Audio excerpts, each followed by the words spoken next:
This is Amanda from Classy Squid Fiber Company, and today I'll be talking to you about the basics of core spinning yarn. And what is core spinning? Core spinning is a technique where you take a core, like this one, and I'll talk a little bit more about what that is later on, and you wrap a fiber around that core, and you can really see that on the end of this skein. I've kind of pulled the core out, and you can see that the pink fiber here, which is wool, is wrapped around a core that you can't see at all in the final yarn. And what this does is it gives you a yarn that looks like a singles, but it's incredibly strong because it has that core inside of it. And it behaves a little more like a plied yarn than a singles does. It's also really great at highlighting features in art bats and just allowing a lot of that texture and curl and fun things to show through. So today I'll really be talking about the basic mechanics, what to do with your hands, how I set up my wheel, how I hold the core, how I manage things between all my fingers. There's a lot more great discussion in my Ravelry group right now. If you look at Classy Squid Fiber Co. on there, we're doing a spin along, and there's some really good discussion getting into all the nitty-gritty of how you choose your core, how you choose your fiber, all those sorts of things. So I'd encourage you to look there for more information. So to get started, we will need a core, and today I'll be using this as my core. This is a commercial 2-ply rayon or bamboo lace weight. I really like this as a core, for one thing because it's cheap, and also it already comes on a cone, it's readily available, and they sell it in a lot of colors. This comes around 3,000 yards to a cone, so I know I can buy this once and then not really worry about it and use this for a really long time. But I will mention that for beginners who are trying out this technique for the first time, you will often hear mohair or brushed mohair being recommended as the core of choice. And the reason for that is that all these little bits that are hanging off, all the little mohair halo that we have here, is really good at gripping onto that outer fiber as we're coating the core. And so that can be an easier thing to use to get started, but it is a little more expensive to buy this. But I would encourage you to just go ahead and experiment with whatever yarn you have as a core. Anything can work as long as it's strong. You shouldn't be able to break it with your hands because we're going to be inserting twist and then not necessarily taking that twist back out. So it needs to be able to withstand that. I'll be using my Majorcraft Aura today. I'm set up with the slowest whirl here, and I'm on the biggest groove. I'm going to try to take this technique pretty slowly for you today. And really zoom in on my hands so you can see exactly what I'm doing, the manipulations that I'm doing with the fiber. And I do have it set up for a fairly strong uptake. We do want to minimize the amount of twist that we're putting into this. The strength of our corespun yarn does not depend on how much twist that we insert while we're spinning. It only depends on the core that we're using. So we don't need to insert a ton of twist, just enough to wrap that fiber around. The fibers I'll be using, these are a few different mini bats, just little studio extras that I had lying around. I do recommend starting out with a bat, and again, there's more discussion on fiber type and core selection in my Ravelry group. So with that, let's get started. Okay, so to get started, I'm going to take my core here and I'm going to put it on the floor next to me. Where you put this will depend on which hand you draft with, so which one you have closest to the wheel. I manipulate the fiber with my right hand, so I like the core to be coming from the left so that I can handle that with my left hand. If you draft with your right hand instead of your left, then you would reverse this, but just do it whichever way is the most comfortable for you. So to get started, I have a loop on my leader. I'm going to take my core, it looks like I have a little knot here that I'm just going to stick right up at the top there so that I can snip that off later. And I'm going to double back my core to start, and a really good secure way of getting started, I've got my first little mini bat here, is to just kind of tuck the fiber in between these two strands, and then we'll spin over that. Now as far as the direction that you want to spin in, you can change this depending on which way your core is spun. I happen to know that my core doesn't really care which way it's spun over. And I prefer to spin so that the fiber, as I'm spinning, is wrapping over the top so that I can see what I'm doing. So I like to spin counterclockwise, and that'll change depending on which hand you draft with. But that's my preference, and so that's what I'll show today. So I'll go ahead and get us started here, and I'm going to try to take this very slow. And what I'm doing is pinching with my left hand in order to draft out. And I'm at an almost 90-degree angle, but not quite 90 degrees. Since we want to wrap down this fiber, if we held out exactly at 90 degrees and spun, it would just build up in one spot and it wouldn't travel all the way down. So we do have a slight angle.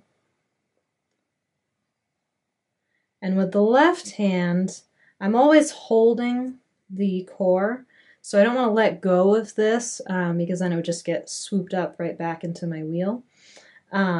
So I'm always holding it, and then I use my thumb and my first finger, so I'm holding it kind of between a couple of fingers in the back of my hand here, and then with my thumb and forefinger, I'm pinching and drafting.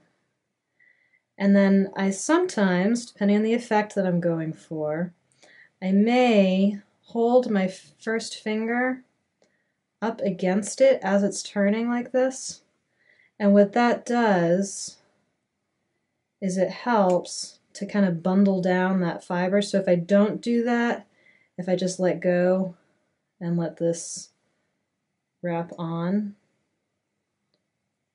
you can see I'm getting a much puffier yarn. It almost looks a little more woolen as opposed to worsted. And that really just depends on the effect that you're going for. But if you want that kind of smooth, tiny, very light coating of fiber, then you do need to bundle it down somehow. And so that's where that first finger comes into play. So I'll keep doing this for a couple of seconds and just get going here. And I'm actually going to pause and adjust my wheel because I feel like it's taking the yarn from me too quickly. So you don't want the wheel to be yanking things out of your hands. You do want enough pull that you don't inadvertently put way too much twist in. But I've got a little more than I need to reduce my twist, and it's to the point where it's kind of just getting in the way of what I want to do. So we'll lower that a little bit, and I'll get going again. That feels better. So again, I'm pulling back,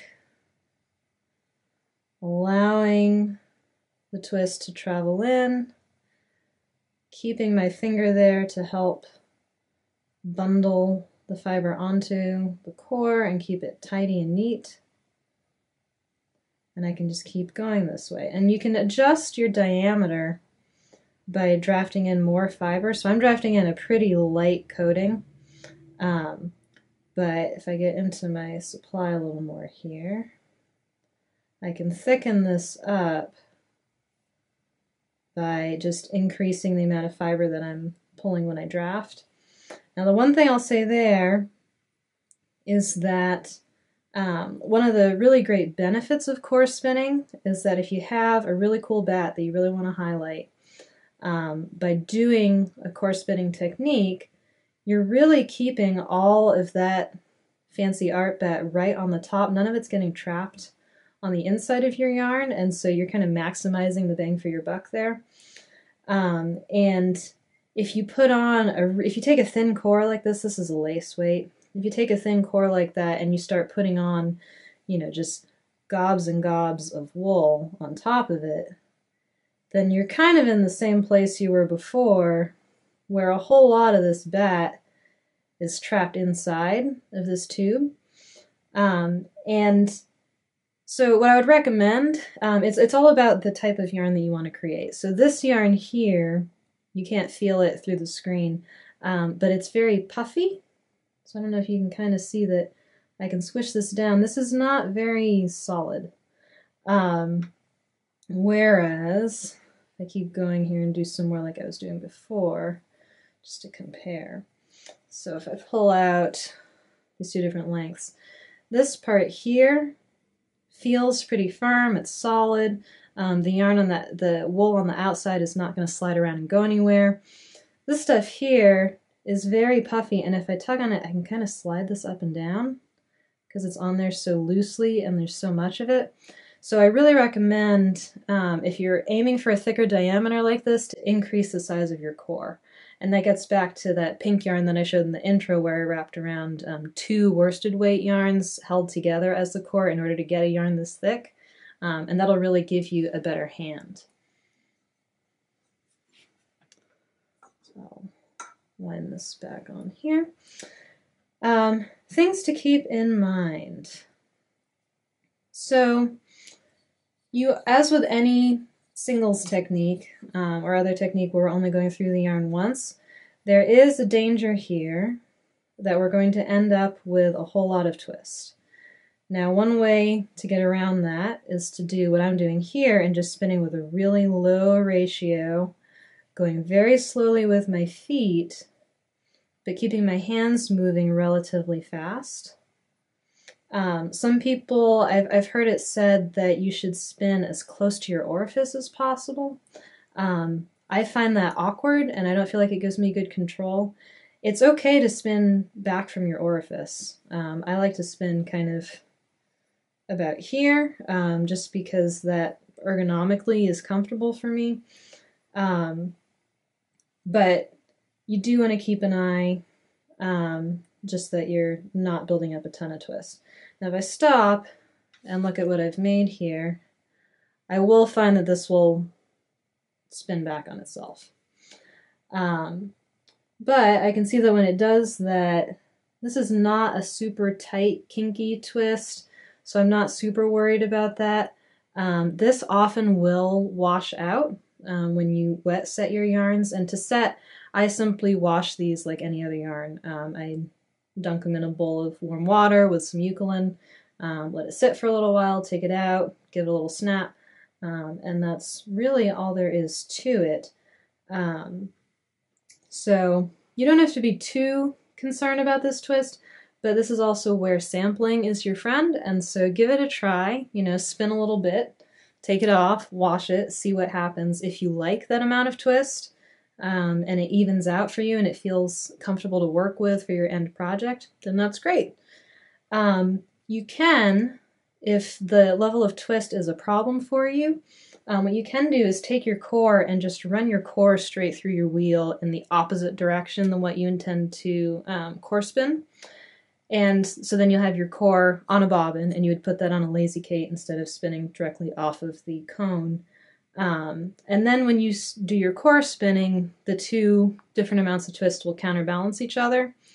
I used to do this in the beginning. I now have done enough corespun skeins and washed them and seen what happened afterwards to find that I don't really see a big difference, so I stopped doing it. It's one less step. But that's an option for you if you're having trouble with that.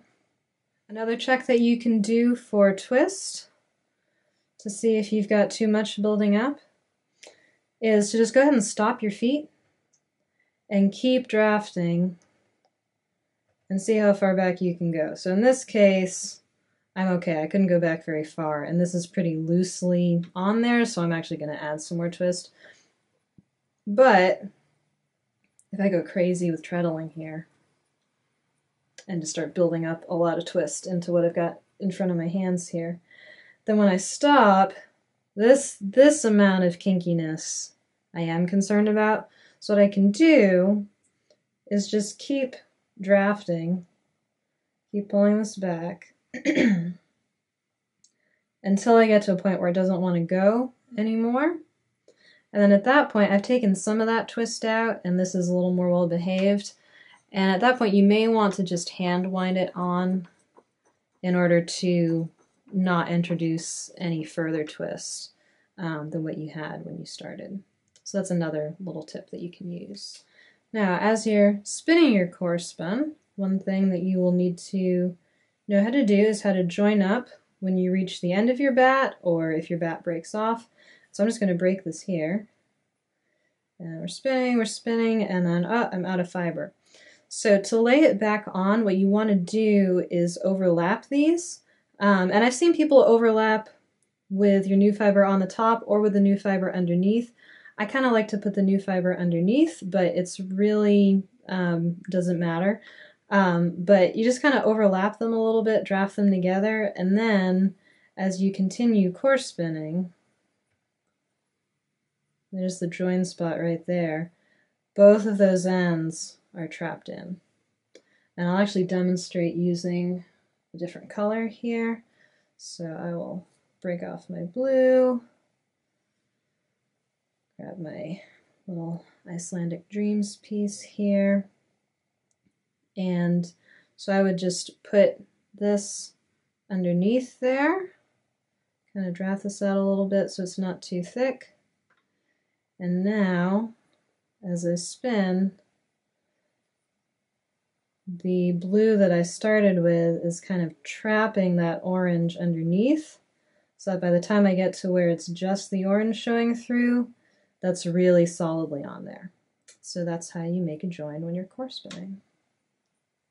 So I'll show you another technique that you can use to add some interest to your core spun yarns. This is a really easy way to just add a little extra oomph without having to do much extra work, and that is to add an auto wrap. And so when I create art yarns, one of my favorite things to do is to just layer techniques on top of each other. So some of my favorite things would be to, do a corespun, have an auto wrap on it, and then go back and maybe ply this back against itself, or do a thread ply against it in another direction. I really like layering techniques on top of each other. And so to do an auto wrap, I'm going to, so I can show you how to attach this. I'm going to break this off here. And to attach it back in, I'm just going to spin right over it to trap that back inside the core. And so to attach it for the first time, it would be the same thing. You can take this thread here, and this is a lurex thread. This is something you can easily snap with your fingers, so this is not a good choice for core, but it's a great option to use as a decorative wrap, and so you can see what it's doing on my bobbin here.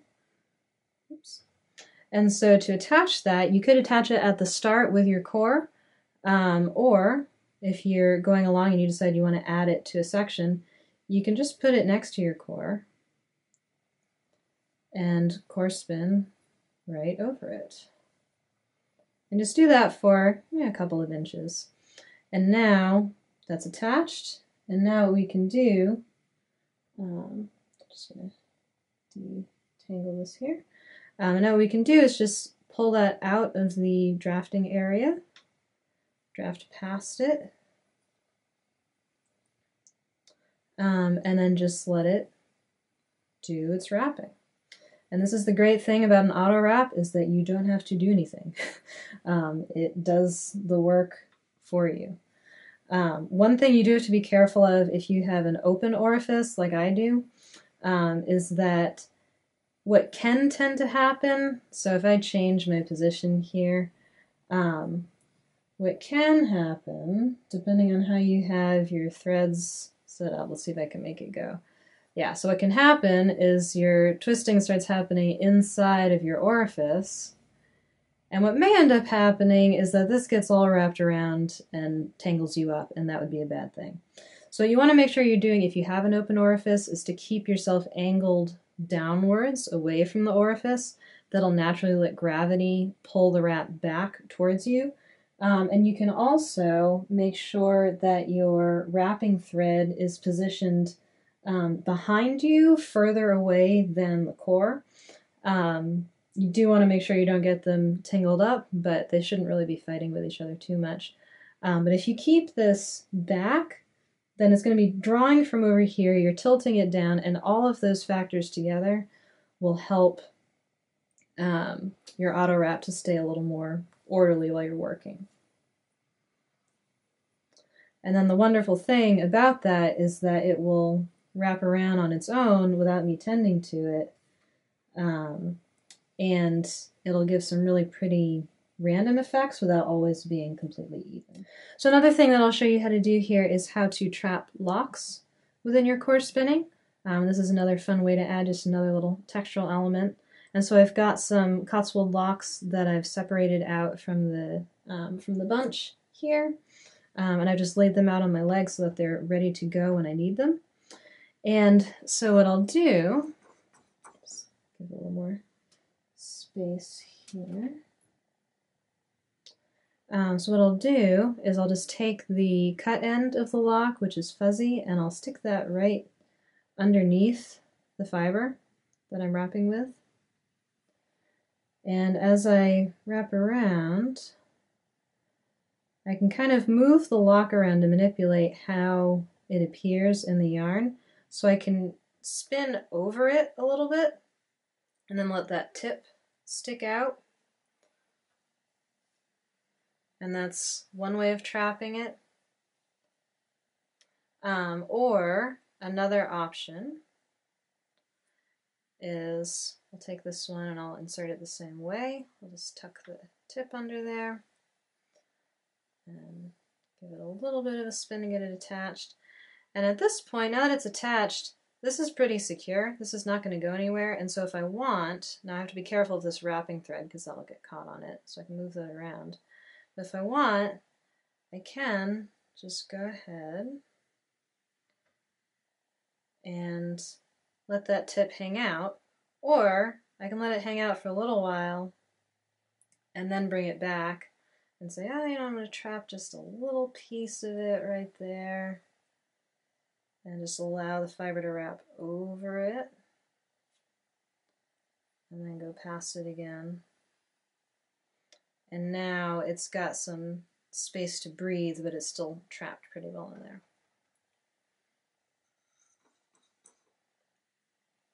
And so there you have it. This has been the basics of core spinning. It's a really great, versatile technique, and I added in a little bit of extra dressing that you can put on there with inserting locks or other little bits of things, and doing some auto wrapping. And I hope you'll give it a try and let me know how it goes, and I hope this video is helpful in allowing you to conquer your spinning goals this year. Happy spinning!